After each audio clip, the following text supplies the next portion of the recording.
Hi, everyone. Welcome to the How We Hustle podcast. I'm Mike. And I'm Tanya. And we invite you to join us in our unfiltered conversation about the real life hustle of being an entrepreneur. For more information about the podcast, check out howwehustlepodcast.com. Make sure to follow us on Instagram at How We Hustle Podcast, where you'll get notable quotes from our episodes and updates on live new episodes. So head over to Instagram and follow us at How We Hustle Podcast. People always ask me how to be a badass at selling. And so Mike and I have put together the 5 secrets to selling more of everything you offer. Because if you're not selling, if you're not making money, then you're not helping people. Selling is serving. So when you sell more, you can serve more. And selling is an essential part of business. Like, sometimes we don't want to sell. We just want to stay in our zone of genius, whatever that may be. For me, it's, helping people write their book. For you, it's actually helping people sell. But it doesn't matter what you do. Like, selling is just part of the process. So we all need to get better at selling, even if we're already amazing at it.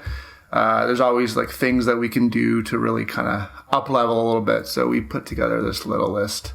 And I want to mention quickly that I always thought to myself when I got into coaching, when I started my business, I used to say things like, I didn't get into coaching to be a salesperson. I didn't get into coaching to be a marketer.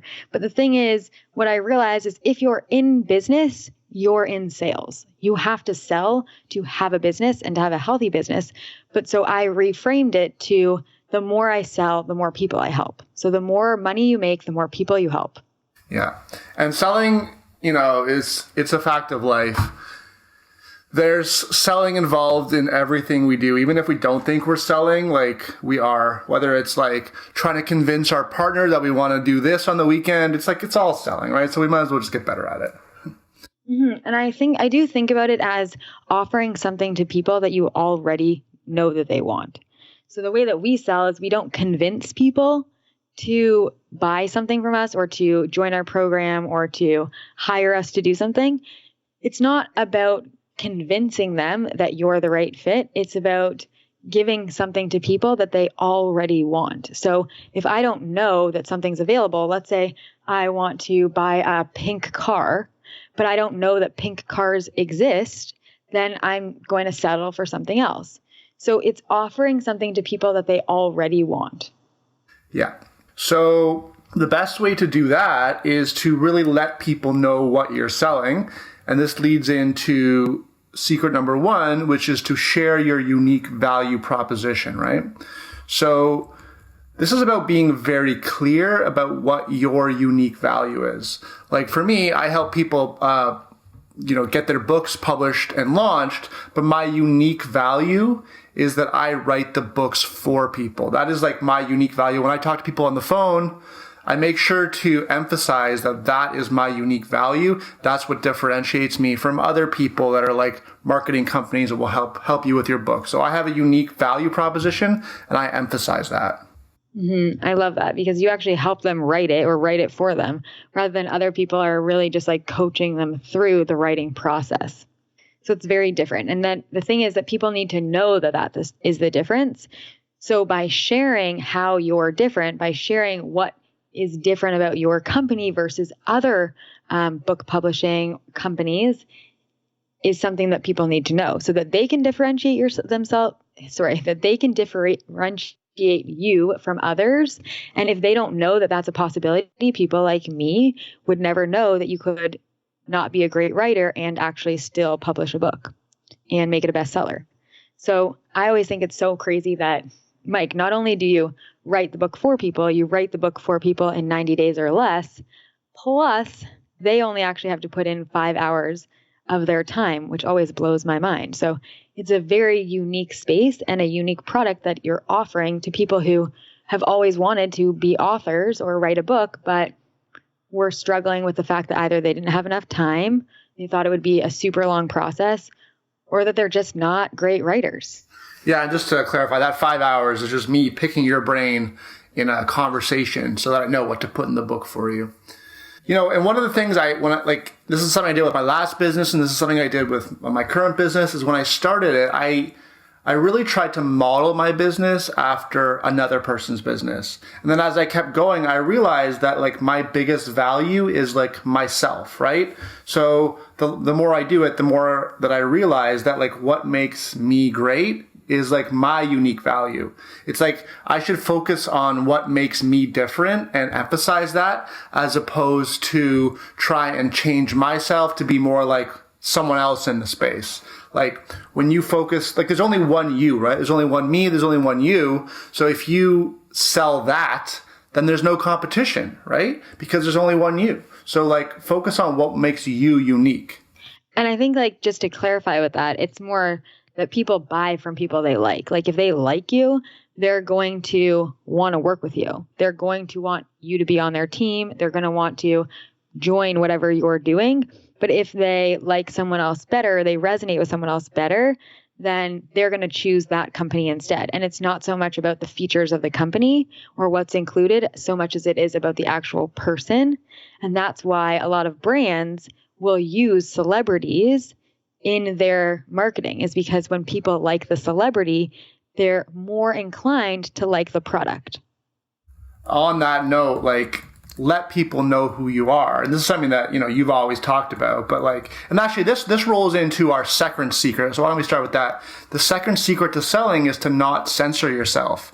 And I think the point of not censoring yourself is like, be yourself authentically. And if, that doesn't mean like, if you swear, if you know, tell dirty jokes, just do it. Just be yourself. And that's how people are going to come to like you and connect with you and want to work with you. I think that that's an important point, because for me, when I stopped censoring myself, when I stopped trying to get people to like me based on some sort of image, when I just showed all the like mistakes, the things that I struggle with, when I got vulnerable and when I lost my filter, that's actually when my business really took off, especially with my clients. Like I used to, behind closed doors, swear and tell dirty jokes and make ridiculous metaphors about sex and things like that.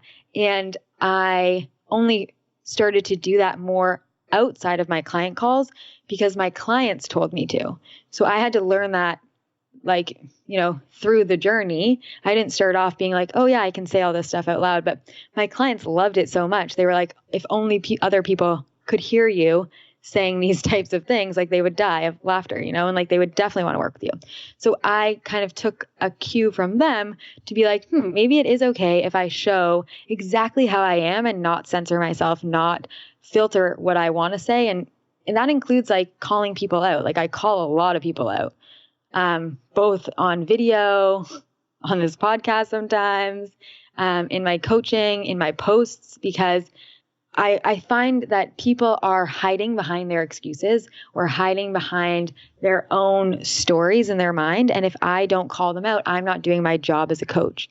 So I can show my true self, but also my unique unique value proposition by actually calling people out prior to them even becoming clients of mine. They're more inclined to work with you if they see some of that, like what they're going to get before they actually hire you. So if you call them out and say the thing that no one else is saying, one, it's going to make you stand out, but two, they're going to be like, I want to hire that person, not the person who tells me everything that I want to hear and sugarcoats everything. Yeah, like if you're on a sales call and you're getting objections, the person you're talking, you might feel like you want to be polite. Like if someone says to you, I really have some hardship, I really can't afford this. You might want to be polite and be like, I understand, call me back when you're ready. But, as you and I have discussed, like that's not getting the client where they want to be. Like the client got, or the prospect, they got on the phone with you because they really want to work with you. So you need to get through the BS, not censor yourself in terms of wanting to be polite, and really dig deeper with that client, even if it's uncomfortable for both of you, and figure out what the story behind the story is that they're giving you, so that you're able to serve them better and you're able to, give that person what they want. You're able to give them what they got on the phone with you to get, you know? So I always think about it like if they got on the phone, they just told you that they're ready. They just told you that they want it. And all of these things like I can't afford it. I need to ask my husband. I need to ask my wife. I need to move some things around. I need more time. This isn't the right time. You know, all of this stuff is all just excuses that they're hiding behind. And if they continue to do that, if they continue, and if you, and if every other coach or every other writer or every other whatever it is that they're hiring or speaking to, if everyone else does the same thing, that person never gets anywhere because the person who stops and says, no, none of us had the money. There's never a right time. And this is always, now is always the right time. And like, what is it going to change if you speak to your husband or your wife? So keeping in mind that those objections are the things that have kept them where they are right now. So by calling them out on that stuff, you're actually putting yourself in the position to get hired because if no one ever calls them out, they're not going to get hired. They're not going to hire anybody. So you have to call people out on these excuses or their limiting beliefs or beliefs that they can't do it because of this. They'll always come up with reasons. So I always say to them like, well, if someone says, I can't afford it, coming back at them and saying like, well, what if you could? Would this be a yes if you could afford it? Because I can tell you every single time I've hired somebody or somebody's hired me, it's not like they have like a big bag of money just lying around. So it's always difficult. And the thing is we make sacrifices when we want something. We're willing to do things that we've never done in order to get what we don't have right now, whether that's shoes or a client or quitting your job, whatever it is, that is the opportunity for you to actually get it, is to not let those excuses stop you and to find a way. So if you're wanting to be in service of your client, then you need to push them further or not take that as like a ending spot. That's the time to go deeper, like Mike said, and ask more questions. Yes. Let's move along here. So secret number 3 is to give them a reason to get off the fence, right? So if you have a presence online and, you know, if you're in a business, you really should, people are watching you, you know, like I have a few thousand people on my Instagram. I don't really think of it that way though. If I make a post, it doesn't really occur to me. There's like 3,000 plus people that are like watching me, right? They're lurking. They are sitting on the fence waiting for a reason to like take that leap and work with me. And also no one's given them a reason just yet. Yeah. So, but like you need to give them a reason and they're watching. It's not like, you know, I know it's easy to tell ourselves that there's no one watching, so there's no point in doing it. But people are watching. So the key is to make it easy for them. Give them a reason to like take action. Give them the reason that they're waiting for to take action and book a call with you or send you an email or just take their credit card out and buy from you online, whatever it is the case, right? Yeah, like I typically think like giving people a reason is by offering them something that's a limited time. Like it has to be something that's scarce, something that has like a small amount of time on it, because if they wait, then they won't have that available. If it's too available for them, then they'll always wait because they're waiting for the right time. They're waiting for more money. They're waiting for something to happen, and that something never happens. So when you give them a reason, maybe you're offering a extended payment plan and it's only for the next 48 hours, or maybe the spot's only available for the next 48 hours. Maybe you only have one spot available. Maybe you offer some sort of offer that you've never done before, which I've done in the past, like a 6-week offer. Or you offer a bonus that's never been given before and that will never be given again. So thinking about what can you give them to give them a reason to get off the fence? What can you offer to sweeten the deal? So secret number 4 to move it along here is don't be so available. And Tanya, you always say, what do you always say? Well, I usually just choose somebody that you like and like, what would that person do? So like in this example, like I was saying, what would Oprah do? Like, because when you're super available, people, 1, they expect you to be available all the time. And 2, they don't value your time. And part of building a freedom business or an online business is to get more freedom. And if you are always available to them, then you're going to drop everything to help them. They're not going to value your time. And they're not really, to be honest, it's like a little bit of a respect thing. So they don't respect you as much if you're so available. So when I say, what would Oprah be doing? Would Oprah be sitting on Facebook all day answering people's questions? No. Would Oprah be super available to people she's even that are coming to an event? Like, would she just sit on there and answer everybody's questions within the next hour? No. Would she take calls every day? No. Would she go to events every day? No. Right? So thinking about and creating your schedule and your policies around what would somebody who is at a different stage be doing? Because if you don't do that, you'll never get to that stage. So we kind of have to have people see our time as like just as important as Oprah. So thinking about, if I was Oprah, what would I be doing differently and how available would I be for my clients? And it's not a matter, I actually had this conversation with my coach this week where we were talking about, it's not a matter of not getting as good results, because if you are not as available, people will actually figure it out. People will be more resourceful. People will like try to do it themselves or look on Google or do something to help themselves. So when you're also more available, it's actually detrimental to your clients just as much as it is to you.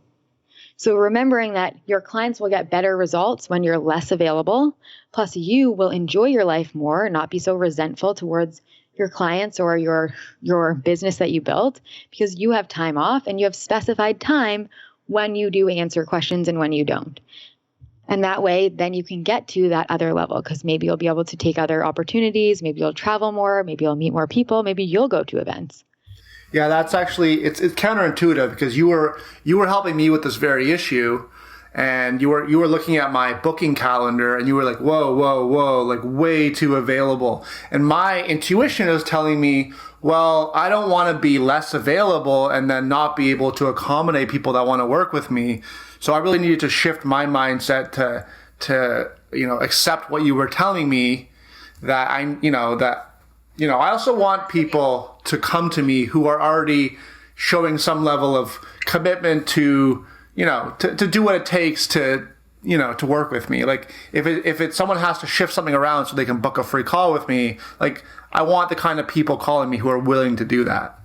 Exactly. Like I've had people stay up late to talk to me because of time zone differences, or wake up super early to talk to me, or maybe they do it on their lunch. Like people will do incredible things to get on the phone with you, and it has to be around your schedule. Because also, if I look at someone's schedule online and I see that there's every single time from 9 till 5 or maybe 9 till 9, and it's like every 15 minutes is available, I'm just going to think to myself, well, clearly this person doesn't have any clients.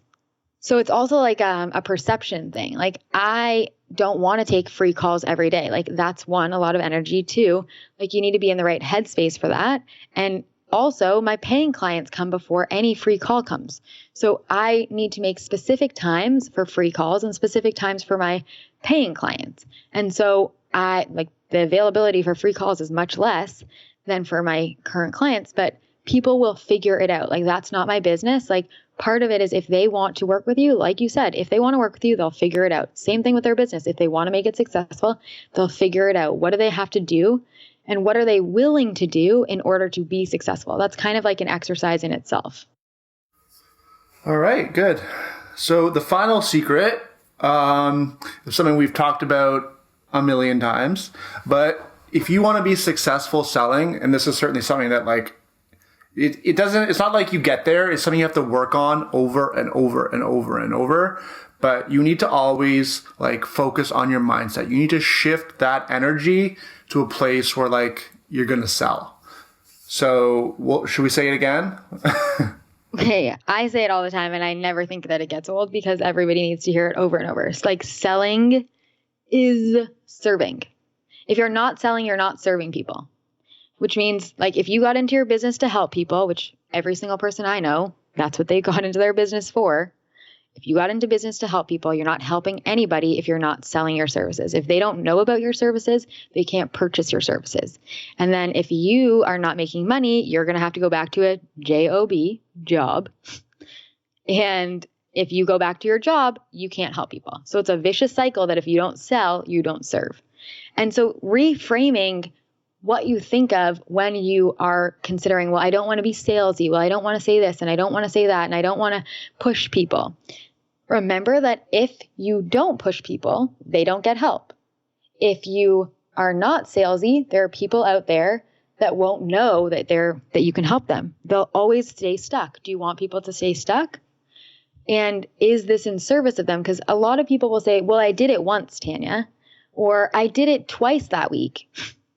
Thing is that with the algorithms online, it's never enough. Like if something's happening, you need to be saying it multiple times on multiple channels so that people are seeing it in case they missed the last time, in case they weren't on that channel that day. So shifting your energy around what it means to sell, what it means to be salesy, and thinking about what's in service of people that need me. What is in service of the people I want to help? Would they want to hear about what I have to offer? Would I have wanted to hear about what I have to offer?